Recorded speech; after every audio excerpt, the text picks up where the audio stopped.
Many of us have heard of shiplap before, but today I offer up what might be the first ever mega shiplap ceiling.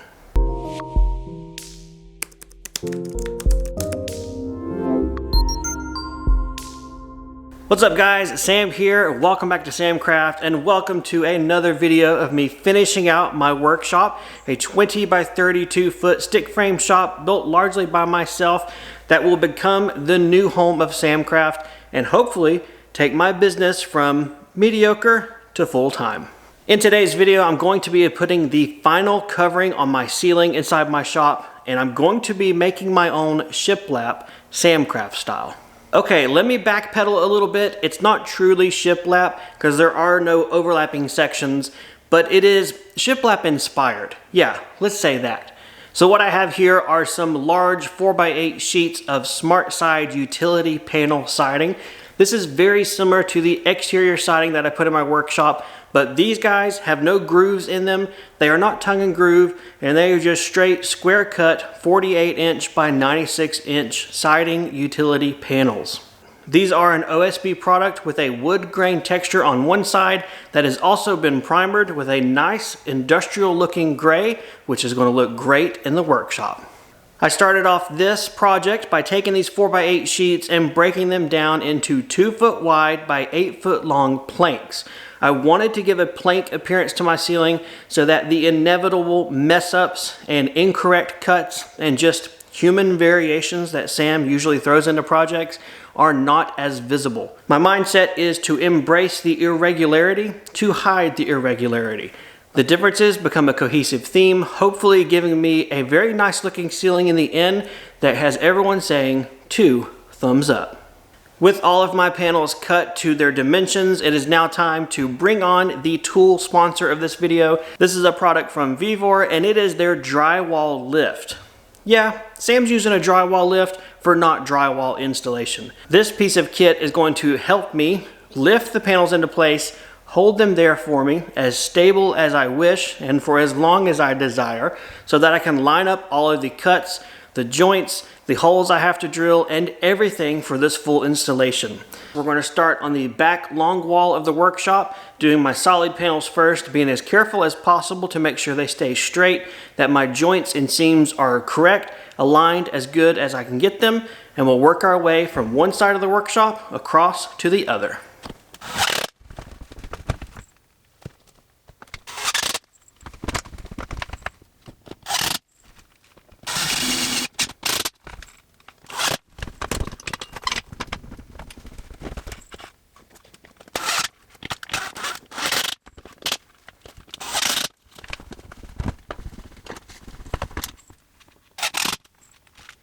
The first of many ceiling panels has been installed. Overall, not too bad. It's going to take me a little bit to get the hang of things, kind of get in the groove of the work, but that's the basic steps. Raise it up there with the drywall lift, put it in place, attach it with screws, and move on to the next.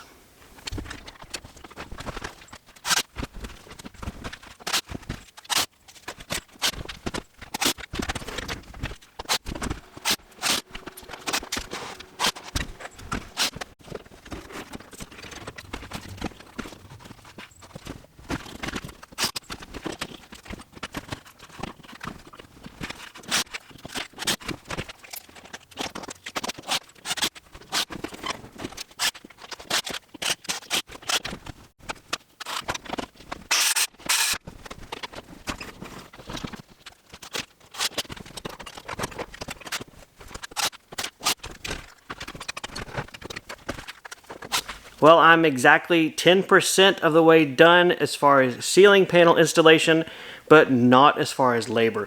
That was the easiest run, I guess you could say. Yay, it only gets more complicated from here.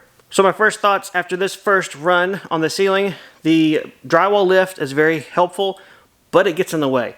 That's for sure. I'm having to use my step stool, move it around a whole lot, just to work around the legs and everything. It is still very helpful to have it out here because otherwise this would be extremely difficult to do by myself and make sure everything is held correctly. So far, I still think it's a good application for this, given it's a drywall lift. This isn't drywall. Still think it's okay. For this next run, I'm going to start off with a shorter than full length run, and that way my ceiling joints will be staggered and give a more aesthetically pleasing look to further hide the imperfections by multiplying the imperfections.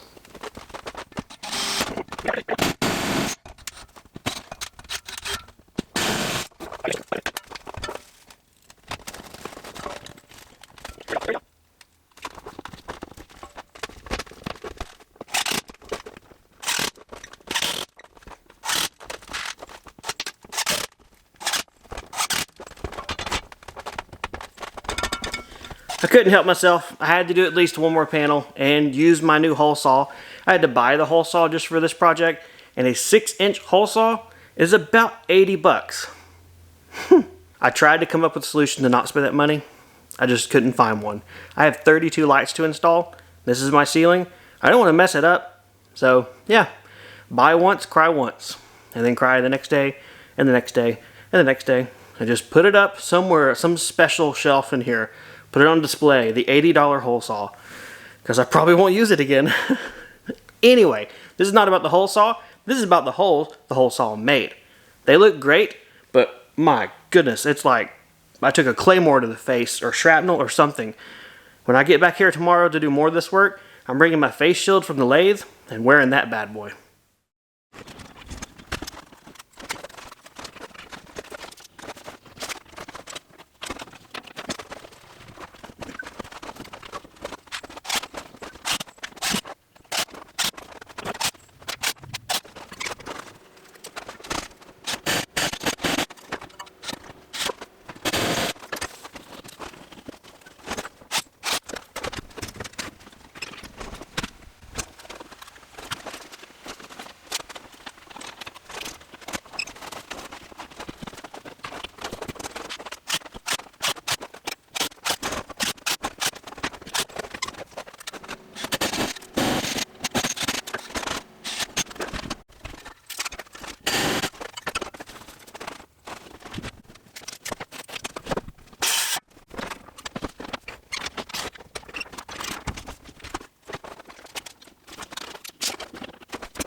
So I've started on my third row, and this one's going to be a lot easier than the others because there are no recessed lights to cut or drill in this run, and I only have 2 wires to drill small holes and pull through, which are going to be for my ceiling mounted heaters. Overall, this installation is going good. It's doing fine. The drywall lift is hands down so worth it. It is making this job so much easier, especially as I measure, mark, check, position, recheck, attach, and drill everything that I've been doing with these panels. Having something to just hold the panel in place for me as I work is invaluable. I could not imagine doing this by myself without having anything to help hold it up there, and I'm sure I would get terrible results. It would look horrible, the recessed lights would not be lined up, and it would just be a terrible experience. At this point, you guys have seen the process. We've done empty panels, panels with recessed light holes being drilled in them, and then that first one there, which is just the ceiling heater wire being pulled through. Let's go ahead and sit you guys over here somewhere comfortably out of the way. I'm going to put some headphones in, just start rocking and rolling, seeing how much of the ceiling I can get done. But if I have anything I want to stop and share or yakety yak about, I'll do that. Otherwise, enjoy the picture show.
So walking around in this space, number one, sometimes these lights are really right in my face. So that's why it's super bright and then not bright. But they're soon to be put in the ceiling proper. Don't worry, that'll be the next video. I really like the contrasting colors. I didn't know if I would, but I figured it's a risk. Go ahead and buy the gray panels. They came gray right out of the store. So it's either start with the wood panel, paint it gray. If I don't like it, paint it white. Or start with a gray panel. If I didn't like it, paint it white. So that's what I chose. Also, as far as ceiling covering that is not just drywall, this was pretty affordable. It worked out to be, I think, about $1.20 per square foot, which is pretty affordable for all the other things that I was looking at. Drywall, I really think, is the cheapest as far as, I guess, raw material standpoint. But the thing you've got to remember with drywall is it is labor intensive. You've got to hang it, cut it, then you have to finish it off, taping seams, mudding all your joints, then you have to primer it, then you have to paint it.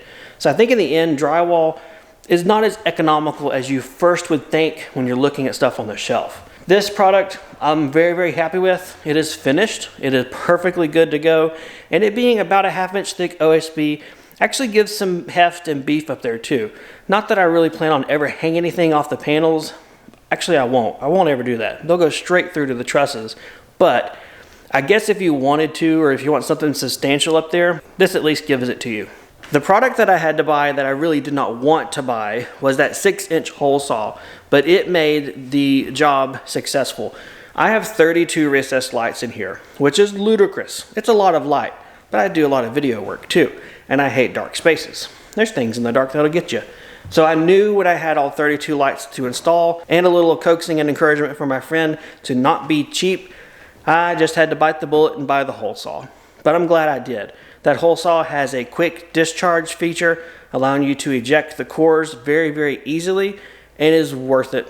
As expensive as it was, which is about $80, it was worth it. For this project alone, I could not have imagined using a different tool.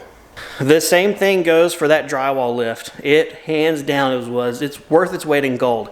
For doing this kind of project by yourself, or just doing this project in general, I could not imagine if you had someone helping, making them hold these panels as long as I made that lift hold them.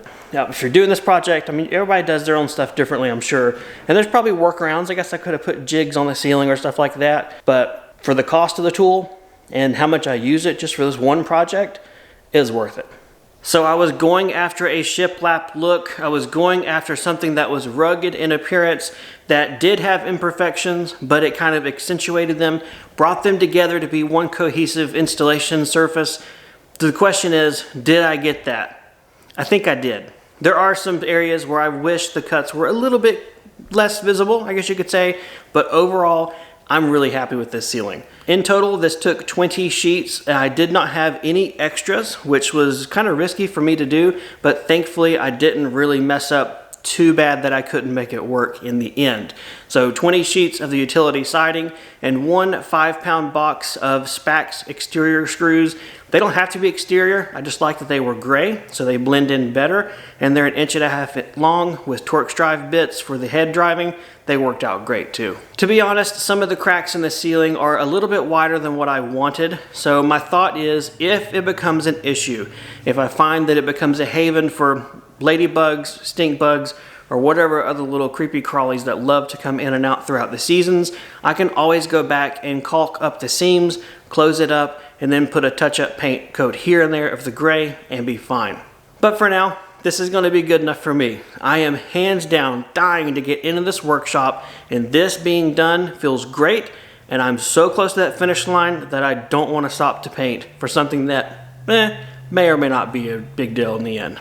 Either way, guys, hopefully you enjoyed this video and got to see a little bit of creativity. I don't know, flop or fail, what's your opinion? Let me know in the comments down below. As well as if you have any questions or comments, you can leave them down there also. Otherwise, take care. I'll see you guys next time in the workshop.